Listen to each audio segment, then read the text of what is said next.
40대에 접어들면서 몸이 약해지고 아픈 곳이 하나둘씩 생기고 있는데요.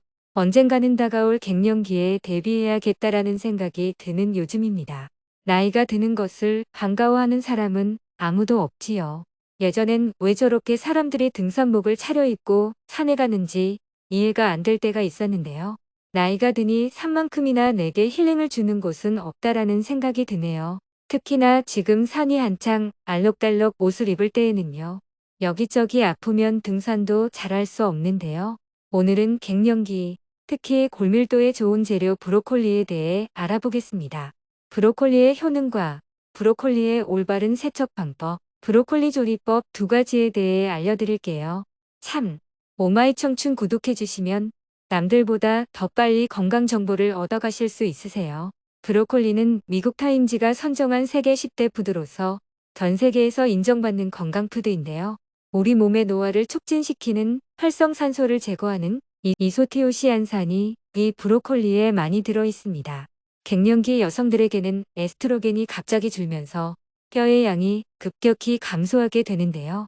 브로콜리 속에는 뼈를 건강하게 하는 비타민 K와 칼슘, 칼륨, 마그네슘을 다량 함유하고 있어 골밀도 건강에 좋습니다.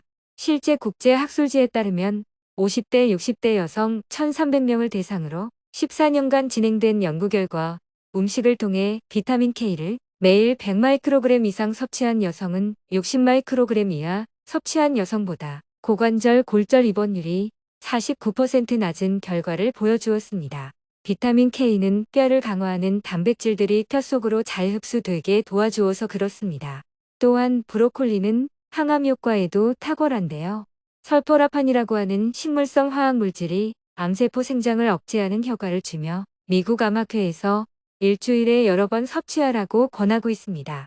식물성 화학물질은 식물이 외부 바이러스의 침입을 막기 위해 만드는 식물 영양소로서 채소를 섭취하면 우리 몸의 면역에 간접적으로 활용할 수 있습니다.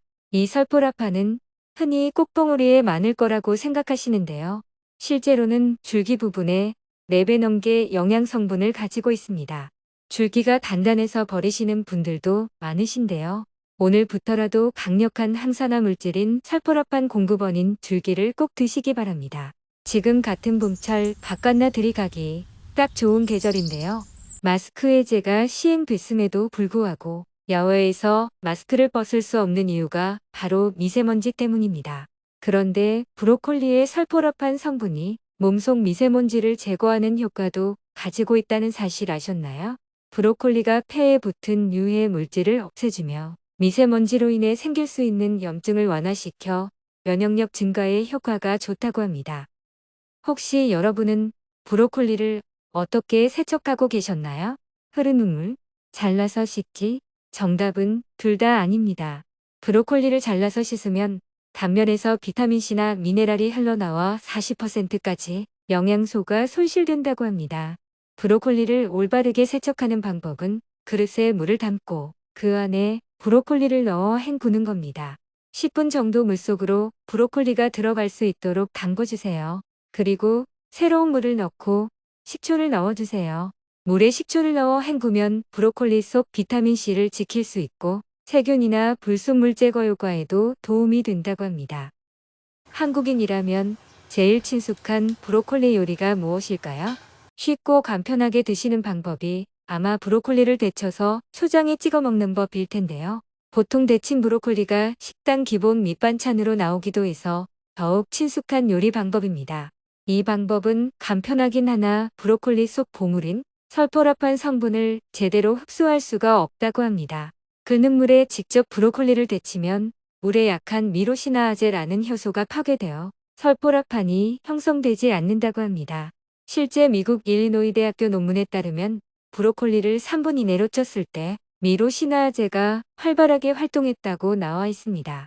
또한 영혼의 단짝인 초장을 찍어 먹게 되면 브로콜리 속 베타카로틴을 파괴하게 되어 결국 브로콜리의 좋은 성분은 섭취하지 못하게 됩니다. 브로콜리에 맞는 궁합 음식은 겨자라고 하는데요. 겨자의 시니그린이라는 성분이 브로콜리의 미로시나아제 효소를 강화시켜 흡수율을 극대화해 준다고 하네요. 자, 지금부터 브로콜리의 설포라판과 베타카로틴을 제대로 섭취하는 두 가지 방법을 알려드릴게요. 첫째, 브로콜리 항암 주스입니다. 브로콜리 4분의 1, 바나나 1개, 무가당 요거트 200ml 준비해주세요. 브로콜리를 수증기에 쪄서 먹는 방법이 설포라판을 가장 효율적으로 섭취하는 방법인데요.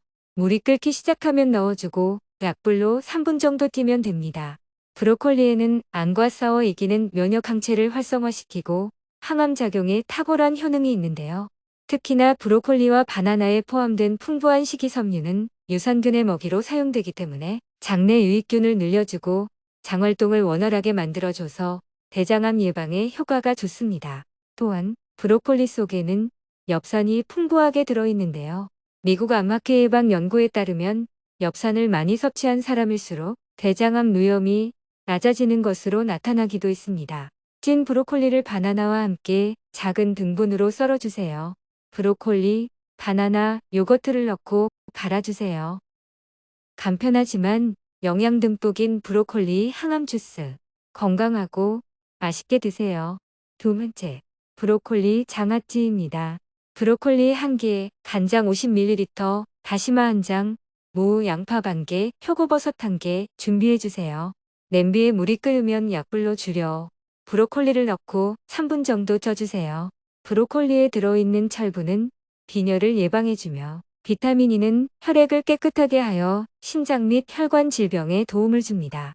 브로콜리 100g에 칼륨 379mg이 들어있는데 우리 몸에 쌓인 이뇨나트륨을 몸 밖으로 배출하여 콜레스테롤을 조절해주기도 합니다. 브로콜리 장아찌를 식초로 담그게 되면 식초의 유기산 성분이 브로콜리의 베타카로틴 성분을 파괴할 수 있다고 합니다. 제일 좋은 방법은 저음식으로 야채 육수를 내는 건데요. 야채 육수를 내기 위해 다시마, 무, 양파, 표고버섯을 냄비에 넣고 끓여주세요. 끓으면 온도를 낮추고 다시마는 먼저 건져내고 10분 정도 끓인 후에 간장을 넣고 끓여주세요.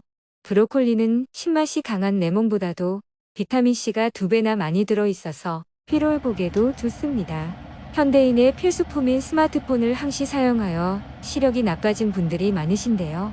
브로콜리 속에는 눈 건강에 좋은 루테인과 지아잔틴이 다량 포함되어 있어 시력에도 도움을 준다고 합니다. 브로콜리 장아찌는 브로콜리와 간장의 영양 성분이 서로 상승작용을 해 항암 효과를 극대화시켜주는데요. 간장의 메티오닌 성분은 혈액순환뿐만 아니라 해독작용에도 도움을 줍니다. 브로콜리의 풍부한 항암 성분인 셀레늄은 발효시킨 간장 장아찌로 섭취할 경우 체내 흡수되기 좋은 형태로 영양 성분을 변하게 만드는데요. 이는 흡수율을 2.5배 정도 높인다고 합니다. 브로콜리를 통에 담고 식힌 채소를 부어주면 됩니다. 건강한 브로콜리 장아찌 완성. 단, 브로콜리는 서늘한 성질이 있기 때문에 너무 많이 드시면 설사나 복통 등의 부작용이 나타날 수 있다고 합니다. 또한 갑상선 기능 저하증이 있는 사람들은 브로콜리 섭취를 피해야 하는데 브로콜리에 갑상선 기능 억제 효과가 있기 때문이라고 합니다. 갱년기, 항암에 도움이 되는 브로콜리 장아찌 드시고 건강 챙기시기 바랍니다. 오늘 영상은 여기까지입니다. 여러분의 건강에 많은 도움이 되었으면 좋겠습니다. 오늘도 회춘하세요.